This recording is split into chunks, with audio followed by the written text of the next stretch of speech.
Good morning बच्चों, आप सभी का स्वागत है हमारे YouTube channel the education campus में। और बच्चों, आज मैं लेके आया हूँ झारखंड बोर्ड के द्वारा जारी किया गया मॉडल प्रश्न पत्र, ठीक है, 2024 का। क्लास 12th का है ये और सब्जेक्ट है पॉलिटिकल साइंस का।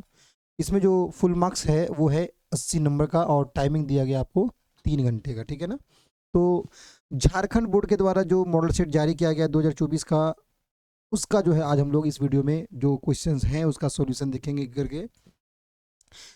वीडियो की शुरुआत करने से पहले, क्वेश्चन आंसर को जानने से पहले, हम सबसे पहले सामान्य निर्देश को जान लेते हैं जो आपके एग्जाम में बहुत ही महत्वपूर्ण होगा एग्जाम के दृष्टिकोण से। क्योंकि एग्जाम का क्या पैटर्न है, इसमें क्या कहा जा रहा है, कितने प्रश्न का उत्तर देना, ये निर्देश को पढ़ लेना सर्वप्रथम बहुत ही आवश्यक है, ठीक है। तो आपको पता होना चाहिए कि यहाँ लिखा हुआ है कि परीक्षार्थी यथासंभव अपने शब्दों में उत्तर दें, ये तो सबको पता ही है। सभी प्रश्न अनिवार्य, यानी कि जितने प्रश्न हैं यहाँ पे क्या है, अनिवार्य दिए गए हैं। कुल प्रश्नों की संख्या कितने हैं, 52 है, ठीक है। प्रश्न नंबर 1 से लेकर कितना 30 तक बहुविकल्पीय प्रश्न यानी कि मल्टीपल चॉइस क्वेश्चन है। प्रत्येक प्रश्न के 4 विकल्प दिए गए हैं, सही विकल्प का चयन करना है और प्रत्येक प्रश्न के लिए आपको 1 अंक निर्धारित किया गया है, ठीक है। आगे लिखता है प्रश्न नंबर 31 से लेकर 38 तक अति लघुतरीय प्रश्न है जिसमें किन्हीं 6 प्रश्नों का उत्तर देना अनिवार्य है। प्रत्येक प्रश्न का मान जो है 2 अंक निर्धारित है, यानी कि आप देखेंगे 31 से लेकर 38 तक जो यहाँ पे 8 क्वेश्चन, 8 में से आपको 6 प्रश्नों का उत्तर देना है। प्रत्येक प्रश्न जो है वो 2 अंक का है। उसके बाद प्रश्न नंबर 39 से 46 तक लघु उत्तरीय प्रश्न है, ठीक है, जिसमें से किन्हीं 6 प्रश्नों का उत्तर देना अनिवार्य है और प्रत्येक प्रश्न का मान कितना होगा, 3 अंक होगा। उसके बाद यहाँ दिया हुआ है आपका प्रश्न नंबर 47 से लेकर 52 तक दीर्घ उत्तरीय प्रश्न है और किन्हीं 4 प्रश्नों का उत्तर देना अनिवार्य है। प्रत्येक प्रश्न का मान जो है वो 5 अंक है। यानी कि यहाँ पर आपको देखेंगे तो यहाँ 6 क्वेश्चन दिया हुआ है, 6 क्वेश्चन में से आपको 4 क्वेश्चन का जवाब देना है, 4 क्वेश्चन में, और प्रत्येक 4 क्वेश्चन का जो मार्क्स होगा वो 5-5 नंबर का होगा, ठीक है। तो उम्मीद करता हूँ आपको सामान्य निर्देश से आप पहले ही परिचित होंगे और नहीं तो इस वीडियो के माध्यम से परिचित हो चुके हैं। चलिए, तो बिना देरी किए अब हम लोग पॉलिटिकल साइंस का जो फर्स्ट जो पार्ट है इसका MCQ का, उसको एक एक करके हम लोग देखते हैं। प्रश्न नंबर 1 कहता है भारत में राज्य पुनर्गठन आयोग की स्थापना किस वर्ष की गई। आपके पास 4 ऑप्शन दिए गए हैं, क 1951, ख में दिया है 1952, 1953, 1954। तो इसका सही जवाब होगा बच्चों ऑप्शन नंबर ग, 1953, ठीक है। ध्यान रखेंगे कब हुआ आपका, 1953 में राज्य पुनर्गठन आयोग की क्या हुई, स्थापना हुई। अच्छा, चलिए इससे रिलेटेड आपको मैं कुछ जानकारी दे दूं। राज्य पुनर्गठन आयोग की स्थापना 1953 में हुई, तो उसी समय ही पहला जो राज्य है आंध्र प्रदेश, ठीक है ना, कौन सा, आंध्र प्रदेश, ये जो है 1953 में पहला ऐसा राज्य था जो भाषा के आधार पर बना था, ठीक है ना। दरअसल क्या था, जब देश आज़ाद हुआ था तो राष्ट्र के समक्ष कुछ समस्याएं थी, कुछ चुनौतियां थी। उन्हीं में चुनौतियों में से एक था कि राज्य का बंटवारा, राज्य का सीमांकन जो है कैसे किया जाए, किस आधार पर किया जाए। तो राज्य का पुनर्गठन करने के लिए, उसके क्षेत्र का सीमांकन करने के लिए, राज्यों का बंटवारा करने के लिए, है ना, एक आयोग का गठन किया गया था, उसी का नाम दिया गया राज्य पुनर्गठन आयोग। इसके सिफारिश में भी कहा गया कि राज्यों का जो सीमांकन होना चाहिए, क्षेत्र का निर्धारण होना चाहिए, सीमा क्षेत्र का, वो भाषा के आधार पर ही होना चाहिए। तत्पश्चात 1956 में राज्य पुनर्गठन अधिनियम को क्या किया गया, लागू किया गया, ठीक है। ध्यान रखेंगे। प्रश्न नंबर 2 की ओर चलेंगे। 2 में कहता है इनमें से कौन सा सोवियत संघ का विघटन का परिणाम नहीं है। सबसे पहले जानेंगे सोवियत संघ के विघटन का परिणाम। सोवियत संघ का विघटन होता है आपका 1991 में, ये फर्स्ट ऑफ ऑल आपको ये पता होना चाहिए। उसके बाद पतन होने के बाद क्या क्या हुआ, है ना, इसके परिणाम के बारे में जानना है। तो सबसे पहली बात, ये जो सोवियत संघ का विघटन होता है, इसमें आप देखेंगे तो लिखा ऑप्शन में अमेरिका और सोवियत संघ के बीच वैचारिक युद्ध का क्या होता है, यह अंत हो जाता है। यानी कि ये पॉइंट बिल्कुल सही है, परिणाम में बिल्कुल सही है। और यहाँ सवाल पूछ रहा है परिणाम नहीं है। ख ऑप्शन दिया हुआ है, उसमें कहता है स्वतंत्र राज्यों के राष्ट्रकुल का जन्म, ये भी बात सही है। अब स्वतंत्र राज्यों के राष्ट्रकुल का जन्म का मतलब ये हो गया कि जो सोवियत संघ में 15 राज्य थे, 15 देशों का जो समूह था सोवियत संघ जो कहलाता था, ये टूटकर अलग हो गया। और टूटकर अलग होने के बाद सब मतलब अलग हो गए, तो एक नए देश के रूप में उभरे। तो जो देश कह सकते हैं ना कि हाल 1991 के दौर में जो अलग हुए थे सोवियत संघ के कह सकते हैं कि सोवियत संघ के गुट से जो अलग हुए थे उन्हीं को कहा गया स्वतंत्र राज्यों के राष्ट्रकुल। ठीक है, और तीसरा है शक्ति संतुलन में क्या आ गया, बदलाव आ गया। ये भी बिल्कुल सही जवाब है, क्योंकि शक्ति संतुलन पहले दो स्तर पर बटा हुआ था, अमेरिका और सोवियत संघ। लेकिन अब जो है जब सोवियत संघ का विघटन हो गया तो अमेरिका एकमात्र जो है ऐसा देश रहा जो विश्व स्तर पर अपना वर्चस्व स्थापित करता है। यानी तीन ऑप्शन तो बिल्कुल सही होंगे, लेकिन इसका आंसर होगा आपका घ, ये विघटन का परिणाम नहीं है। ठीक है, प्रश्न नंबर 3 की ओर चलेंगे। 3 में कहता है इनमें से किस क्षेत्र में अमेरिकी वर्चस्व देखा जा सकता है। ठीक है, तो अमेरिकी वर्चस्व को अगर देखें तो तीनों क्षेत्रों में देखा गया, इसके लिए इसका आंसर होगा घ। किस किस में होगा, सैन्य क्षेत्र में, आर्थिक क्षेत्र में और सांस्कृतिक क्षेत्र में भी होगा। प्रश्न नंबर 4 की ओर चलेंगे। 4 कहता है नीति आयोग ने भारत सरकार के किस संगठन का स्थान लिया, तो इसका सही जवाब होगा ऑप्शन नंबर ग, योजना आयोग का स्थान लिया। देखिए 1950 में योजना आयोग की जो स्थापना हुई उसका काम था देश की नीति का निर्माण करना, है ना, योजना बनाना, देश का विकास करना। लेकिन 2015 में, ठीक है, 1 जनवरी 2015 को नरेंद्र मोदी की सरकार ने योजना आयोग का नाम बदलकर नीति आयोग कर दिया गया। अब सवाल अगर पूछा जाए कि नीति आयोग का गठन कब हुआ तो बोल सकते हैं हम 2015 में। ठीक है, चलिए चलेंगे 5वें प्रश्न नंबर पर। 5वें नंबर में कहता है कि बांग्लादेश किस वर्ष आज़ाद हुआ, तो बांग्लादेश की आज़ादी होती है 1971 में, यानी क इसका सही जवाब है।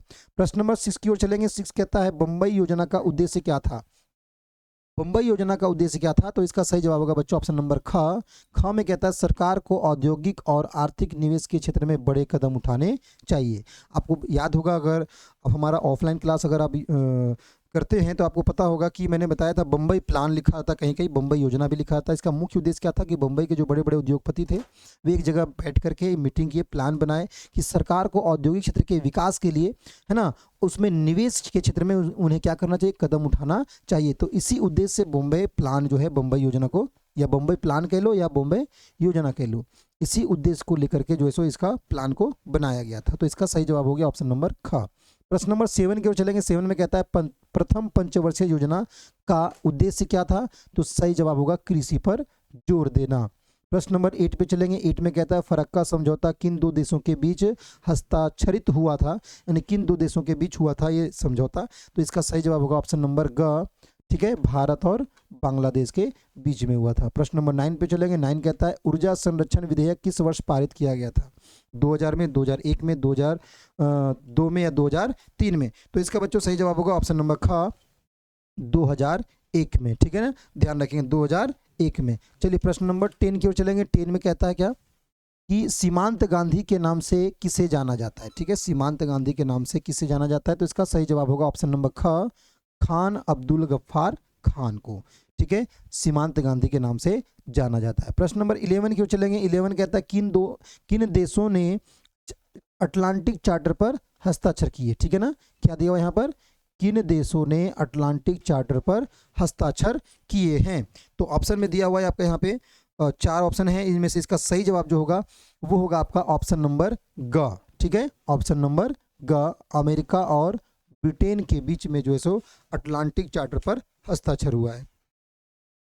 प्रश्न नंबर 12 पे चलेंगे। 12 में कहता है कि पंचशील समझौते, है ना, पंचशील समझौते पर किस वर्ष हस्ताक्षर किए गए थे, तो इसका सही जवाब होगा ऑप्शन नंबर का 1954 पे।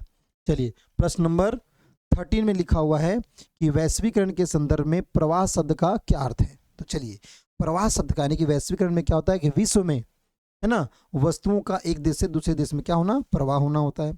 तो विश्व में किसी भी देश के साथ प्रवाह हो सकता है। प्रवाह किस रूप में होगा, तो ऑप्शन में दिया हुआ है विश्व के एक भाग से दूसरे भाग तक विचारों का संचालन, एक स्थान से दूसरे स्थान तक पूंजी का आवागमन, या विभिन्न देशों में माल की आवाजाही, या उपरोक्त सभी। तो सही जवाब होगा ऑप्शन नंबर घ, उपरोक्त सभी। ठीक है ना, इसमें विचारों का भी संचालन होता है, आदान प्रदान होता है, प्रवाह होता है, पूंजी का भी प्रवाह होता है और मालों की भी प्रवाह होती है, यानी जो वस्तु होते हैं उसका भी आवाजाही होता है। ठीक है, प्रश्न नंबर 14 पे चलेंगे। 14 में कहता है कि 1965 के युद्ध की समाप्ति पर भारत और पाकिस्तान के बीच किस समझौते पर हस्ताक्षर किए गए।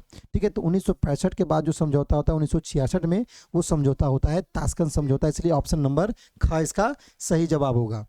प्रश्न नंबर 15 में कहता है यहाँ पे कोई भी राष्ट्र अपनी विदेश नीति को ध्यान में रखकर बनाता है, क्या क्या ध्यान में रखकर बनाता है? तो सही जवाब होगा ऑप्शन नंबर क, राष्ट्रीय हित को ध्यान में रखकर बनाता है। ठीक है, प्रश्न नंबर 16 की ओर चलेंगे। 16 में कहता है भारत ने 1968 की परमाणु अप्रसार संधि पर हस्ताक्षर क्यों नहीं किया? ठीक है, तो इसलिए नहीं किया क्योंकि इसका जवाब होगा ऑप्शन नंबर का, क्योंकि भारत इसे भेदभावपूर्ण मानता है। दरअसल देखिए, जिनके 1965 तक जिनके पास परमाणु टेक्नोलॉजी आ चुका था, ठीक है ना, वे लोग क्या किए, मिल करके ये प्लान किए, यानी कि योजना बनाया कि भाई अब ये चूंकि बहुत ही खतरनाक है ना, परमाणु बम जो है सो क्या है, बहुत ही खतरनाक है, परमाणु का जो टेक्नोलॉजी इसका प्रसार नहीं होना चाहिए।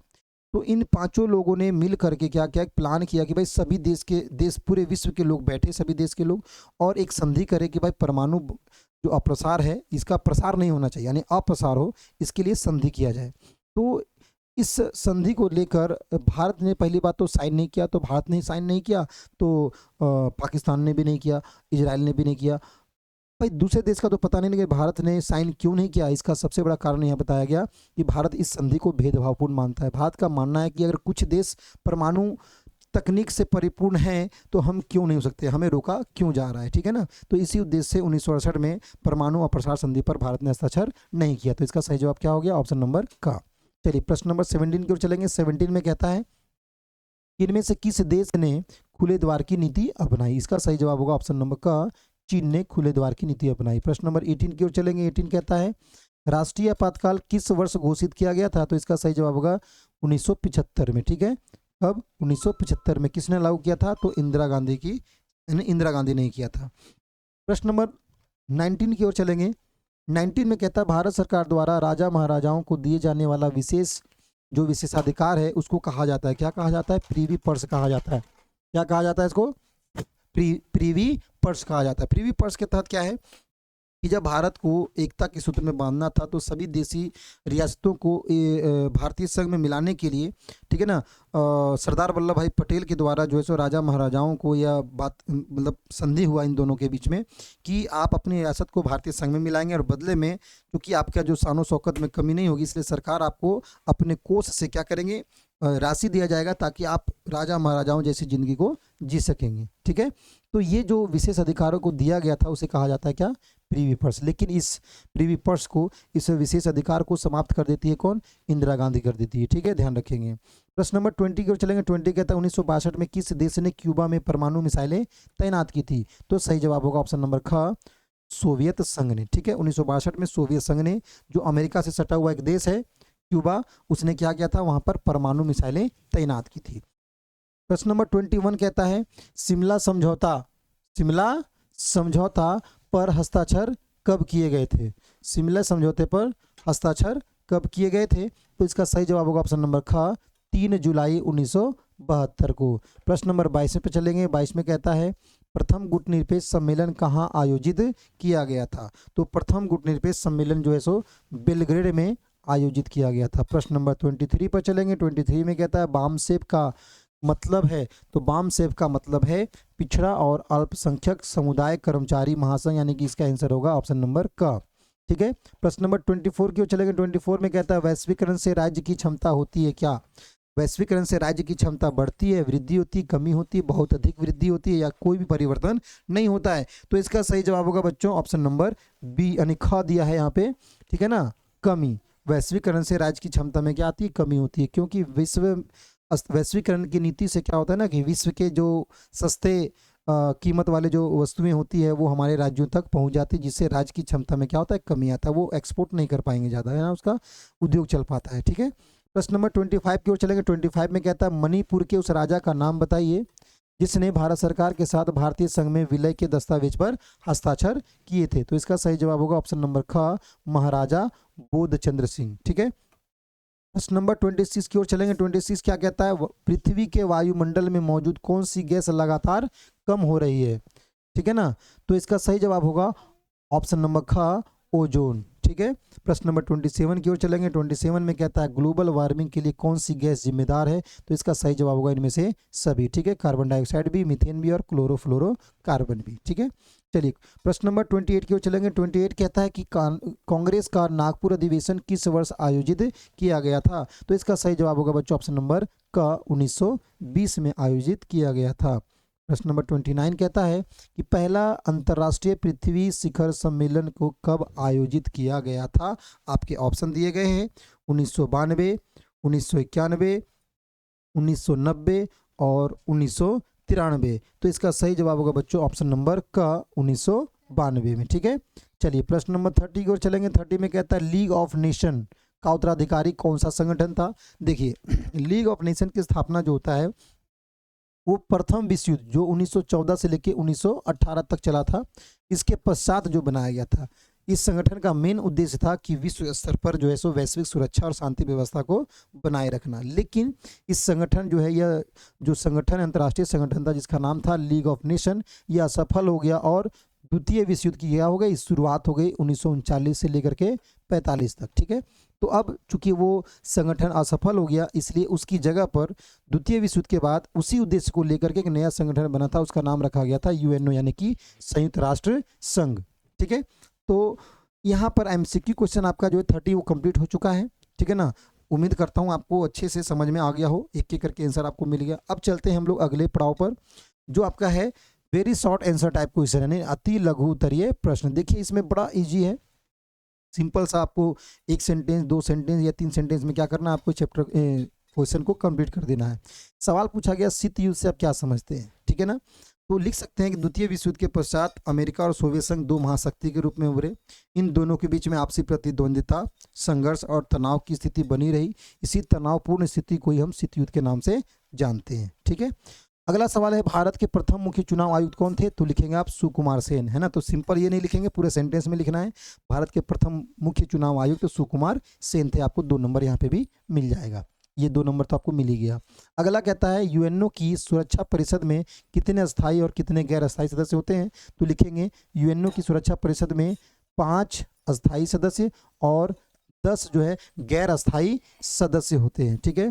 प्रश्न नंबर 34 की ओर चलेंगे। कहता है यूएनओ का मुख्य उद्देश्य क्या है? तो देखिए यूएनओ का मुख्य उद्देश्य जो है, पहला अंतर्राष्ट्रीय स्तर पर शांति व्यवस्था कायम रखना यानी अंतर्राष्ट्रीय झगड़े को रोकना, पहली बात, ये पहला उद्देश्य अंतर्राष्ट्रीय झगड़े को रोकना। और दूसरा जो उद्देश्य होता है यहाँ पर, वो होता है आपका, यहाँ पर लिखेंगे विश्व में शांतिपूर्वक या शांति व्यवस्था को बनाए रखने के लिए बातचीत के माध्यम से, है ना, या फिर कह सकते हैं बातचीत के माध्यम से शांति व्यवस्था को बनाए रखना। ये दूसरा मुख्य उद्देश्य था किसका? यूएनओ का। चलिए 35 नंबर क्वेश्चन पे चलेंगे। 35 क्या कहता है? सोवियत संघ की राजनीतिक व्यवस्था किसके विचार पर आधारित थी? तो आप लिख सकते हैं लेनिन के आधार पर। किसके?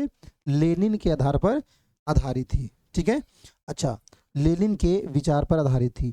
अगला प्रश्न है 36 कहता है क्या तिब्बत के कौन से पारंपरिक नेता ने 1959 में भारत में शरण ली थी? तो लिख सकते हैं दलाई लामा। क्या है? दलाई लामा।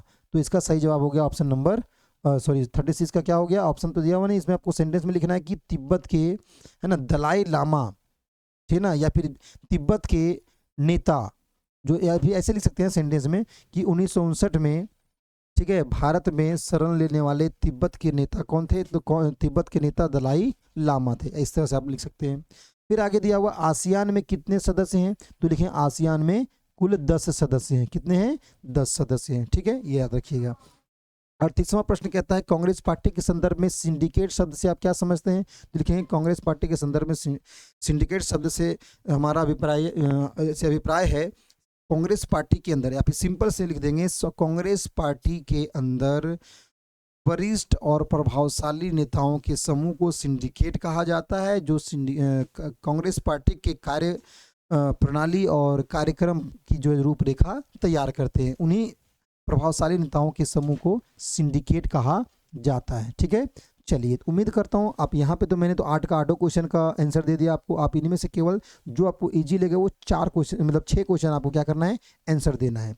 चलिए अब चलते हैं हम लोग लघुतरीय प्रश्न, है ना, short type question, short answer type question पे चलेंगे, जो यहाँ पे 6 क्वेश्चन का उत्तर देना है और प्रत्येक प्रश्न जो है वो 3 नंबर का, यानी टोटल 18 नंबर का ये सेक्शन है। तो इस सेक्शन की ओर चलेंगे हम लोग। देखिए सबसे पहला यहाँ पे 39 जो प्रश्न है उसमें दिया हुआ है कि संयुक्त राष्ट्र संघ में वीटो का क्या महत्व है। देखिए तो लिखेंगे वीटो का क्या महत्व है, तो लिख सकते हैं कि संयुक्त राष्ट्र संघ में 5 अस्थायी सदस्यों को वीटो प्राप्त है। ठीक है, कोई भी एक सदस्य संयुक्त राष्ट्र संघ के सुरक्षा परिषद में प्रस्तुत प्रस्ताव के खिलाफ या विरोध में अगर वो वीटो लगाता है तो प्रस्ताव जो है सो पास नहीं हो सकता, है ना। यही क्या है, वीटो का महत्व है। दूसरा है 1962 में भारत चीन युद्ध के परिणामों की संक्षेप में चर्चा करें। तो जाहिर सी बात है भारत और चीन के युद्ध के बीच में जो परिणाम हुआ, जो हमारा युद्ध होता है भारत चीन के बीच में कब, 1962 में। तो इसका परिणाम क्या हुआ, परिणाम यह हुआ कि भारत युद्ध हार गया चीन से।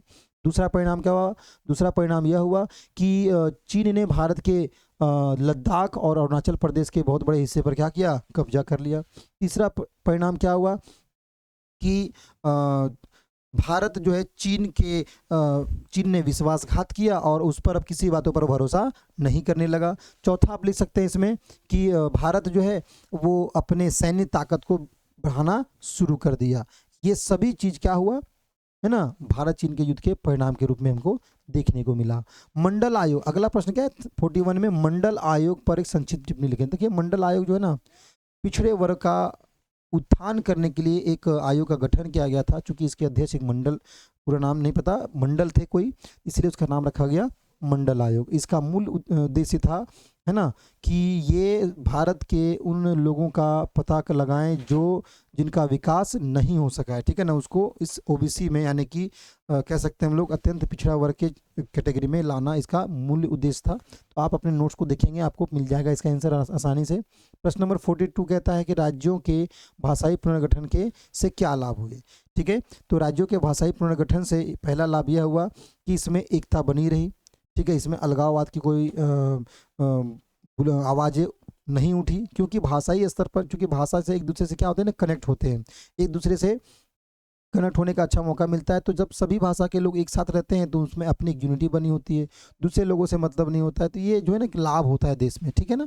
ऑपरेशन इन्फिनिट रीच क्या था, तो ऑपरेशन इन्फिनिट रीच क्या था, जो एक ऑपरेशन चलाया गया था अमेरिका के द्वारा, है ना, अलकायदा को मारने के लिए। ठीक है, तो उससे संबंधित ये क्वेश्चन है, आप ध्यान देख लेंगे इसमें भी। फिर कहता है भारत में गठबंधन राजनीति का युग कब से प्रारंभ हुआ, तो मैं कह सकता हूँ 1977 से, ठीक है ना, 1977 से जो गठबंधन राजनीति का युग जो है प्रारंभ हो जाता है। हालांकि होता तो 1967 से ही, लेकिन वो ज़्यादा सफल नहीं होता है। लेकिन 1977 से जो गठबंधन राजनीति का युग क्या होता है, प्रारंभ हो जाता है। चलिए आगे बढ़ते हैं। 45 नंबर क्वेश्चन पे कहता है कौन देश सदस्य दक्षेस के सदस्य हैं। तो कौन से देश दक्षेस के सदस्य हैं, तो लिख सकते हैं दक्षेस में कुल 8 सदस्य हैं, 8 सदस्य के नाम लिख देंगे, हो गया आपका दक्षेस के सदस्य कौन कौन से हैं। ठीक है ना। प्रश्न नंबर 46 लिखा है कि सोवियत संघ के विघटन के किसी एक कारण की चर्चा करें। तो इसके बहुत सारे कारण हैं। पहला क्या है इसमें भाई कि पहला कारण दे सकते हैं इसमें भ्रष्टाचार, दूसरा दे सकते हैं कि सैन्य क्षमता की वृद्धि में विशेष ध्यान देना, राजकोष पर उससे खाली हो गया, तीसरा हो सकते हैं भ्रष्टाचार का बढ़ जाना, चौथा है अपने आप को अधिनायकवादी समझना। बहुत सारे इसके कारण हैं, आप किसी एक कारण का आप चर्चा कर सकते हैं, जो आपको अच्छा लगे, जो आपको याद हो अपने नोट्स में जो लिखा हुआ आंसर है उस माध्यम से आप दे सकते हैं। प्रश्न नंबर 47 की ओर चलेंगे। देखिए लॉन्ग टाइप क्वेश्चन आ गया यहाँ पे। ये एक क्वेश्चन जो है 5 नंबर का होगा। यहाँ पे दिया हुआ है कि भारत की गुटनिरपेक्ष नीति की विस्तृत चर्चा करें। तो भारत ने गुटनिरपेक्ष की नीति क्यों अपनाई, ये भी अच्छे से आपको सवाल लिखा दिया गया है, बड़े इजी से इसलिए अपनाई ताकि वो, देखिए पहली बात भारत हाल फिलहाल में क्या हुआ, देखिए गुटनिरपेक्ष की नीति का अपनाया गया था। तो मैं कह सकता हूँ स्वतंत्रता के बाद और उधर क्या हो रहा था, 1947 में हम आज़ाद हुए और उधर 1945 में द्वितीय विश्व युद्ध की समाप्ति हुई और उसमें 2 महाशक्तियां उभर गए, अमेरिका और सोवियत संघ। अब इन दोनों ने अपना गुट बना रखा था। तो भारत सोचा कि भाई जब हम खुद समस्या में थे तो हमारा कोई सपोर्ट किया नहीं, आज ये लोग अपना गुटबाजी कर रहे हैं, तो भाई हमें अपने क्या करना है, देश का विकास करना है, इसलिए हम किसी भी गुट में शामिल नहीं होंगे। यानी ये भारत क्या है कि ऐसी नीति अपनाया जो दोनों गुटों से अलग रहकर अपनी नीति अपने अलग रहकर और अपने देश के विकास की ओर क्या किया, ध्यान दिया। इसी को कहा गया गुट निरपेक्ष नीति। ठीक है, तो इसका विस्तृत चर्चा कर सकते हैं, नोट्स में आपको दिया हुआ है, आप आराम से इसको पढ़ सकते हैं। प्रश्न नंबर 48 पे कहता है कि सोवियत संगठन के विघटन का भारत जैसे देशों पर क्या प्रभाव पड़ा। देखिए सोवियत संघ के विघटन का भारत जैसे देशों पर निम्न प्रभाव पड़ते हैं। ये अब यहाँ पे एक्सप्लेन तो पूरा नहीं कर पाएंगे क्योंकि समय बहुत ज़्यादा लग जाएगा। ठीक है, तो आप हमारा जो नोट्स है उस नोट्स से पढ़ लें। इसमें एक भी क्वेश्चन ऐसा नहीं है जो आपको नहीं बताया गया, टोटल क्वेश्चन आपका लिखवा दिया गया, बता दिया गया है। प्रश्न नंबर 49 पे चलेंगे, कहता है भारत श्रीलंका पे संबंध पर नोट लिखे, ये भी क्वेश्चन आपका दिया हुआ है। प्रश्न नंबर 50 कहता है भारतीय राजनीतिक व्यवस्था में कांग्रेस के वर्चस्व के युग की चर्चा की। देखिए कांग्रेस का वर्चस्व कब से कब तक चलता है, तो मैं कह सकता हूँ 1947 से लेकर 1967 तक, ठीक है ना। ये क्या था, कांग्रेस के प्रभुत्व का युग था। चलिए 50 नंबर 1 प्रश्न नंबर पे क्वेश्चन क्या कहता है, देखिए जरा। स्वतंत्रता के बाद भारत के समक्ष उत्पन्न हुई चुनौतियों पर चर्चा करें। देखिए सवाल को थोड़ा सा बदला हुआ, आपको अगर याद हो तो स्वतंत्रता के बाद भारत के समक्ष जो है ना राष्ट्र निर्माण को लेकर 3 प्रमुख चुनौती थी। ठीक है, देश को एकता के सूत्र में बांधना, दूसरा लोकतंत्र को स्थापित करना और तीसरा कल्याणकारी समाज का विकास करना। ये 3 महत्वपूर्ण चुनौती थी, उन्हीं चुनौतियों की यहाँ पे चर्चा करने के लिए कहा जा रहा है। 52 नंबर क्वेश्चन कहता है भारत ने किस वर्ष क्योटो प्रोटोकॉल पर क्या किया था, हस्ताक्षर किया था। ठीक है, तो ध्यान रखेंगे 1992 में। लेकिन ये ध्यान रखना है कि भारत तथा कई अन्य विकासशील देशों को क्योटो प्रोटोकॉल की बाध्यताओं से क्या दी गई थी, छूट दी गई थी। तो बाध्यता क्या था भाई, दरअसल ये जो क्योटो प्रोटोकॉल हुआ था सम्मेलन, ये आपका हुआ था जापान के क्योटो में, यानी जिसका अभी वर्तमान में नाम हो गया टोक्यो। ठीक है ना, तो ये इन्वायरमेंट पर्यावरण को लेकर ये एक सम्मेलन हुआ था, जिसमें विश्व पर्यावरण को ध्यान में रखते हुए, उसके प्रदूषण को ध्यान में रखते हुए, प्रदूषित ना हो जाए, ग्लोबल वार्मिंग को ध्यान में रखते हुए, क्लाइमेट चेंज की समस्या को ध्यान में रखते हुए एक सम्मेलन का आयोजन किया गया था। और इस पर सभी देश मिलकर ये फोर्स भी लगाया गया था कि जो देश ये कहते हैं ना कि जहरीले गैस या कार्बन डाइऑक्साइड जैसे गैसों का जो उत्सर्जन करते हैं, उन पर थोड़ा सा दबाव बनाया गया कि आप अपने देश में उद्योगों के द्वारा निकले हुए धुएं को क्या करें, कंट्रोल करें, या फिर उसको किसी तरह से किसी टेक्नोलॉजी का प्रयोग करके कार्बन डाइऑक्साइड को एटमॉस्फेयर में यानी कि वायुमंडल में फैलने से रोकें। लेकिन उस समय भारत को जो है इस प्रोटोकॉल से बाध्यता से क्या दिया गया, छूट दी गई। रीजन, क्योंकि उस समय भारत जो औद्योगिक क्रांति की दौर से गुजर रहा था, भारत में उतने उद्योग जो है विकसित नहीं थे। लेकिन बाद में भारत को जो है इस क्योटो प्रोटोकॉल पर हस्ताक्षर करना पड़ा। कब करना पड़ा, मेरे ख्याल से शायद 2002 में करना पड़ा था, ध्यान रहे। ठीक है ना, चीन को भी नहीं किया था, चीन भी बाद में क्या हो गया, शामिल हो गया। तो नोट्स में सारा का सारा क्वेश्चन दिया हुआ, अगर ध्यान से इसको पढ़ेंगे तो आप आराम से एकदम एग्जाम में लिख सकते हैं। ठीक है, तो उम्मीद करता हूँ ये टोटल आपका जो फॉर्मेट था पॉलिटिकल साइंस का अच्छे से समझ में आ गया हो, आपकी एग्जाम अच्छे से तैयारी हो सकती है ना। टोटल मैंने बता दिया आपको क्या लिखना है और कैसे लिखना है। ठीक है, उम्मीद करता हूँ वीडियो सारे पसंद आए हो, सारे क्वेश्चन आपके दिमाग में बस गए हो। ठीक है, अगर हमारा वीडियो अच्छा लगा हो तो हमारे वीडियो को लाइक करें और कमेंट करें, और साथ ही साथ अपने दोस्तों पर शेयर भी कर दें ताकि वो भी अपने एग्जाम की तैयारी अच्छे से कर सके। ठीक है, मिलेंगे नेक्स्ट वीडियो में एक नए मॉडल सेट के साथ, तब तक मन लगाकर पढ़ते रहिए और एग्जाम की तैयारी करते रहिए।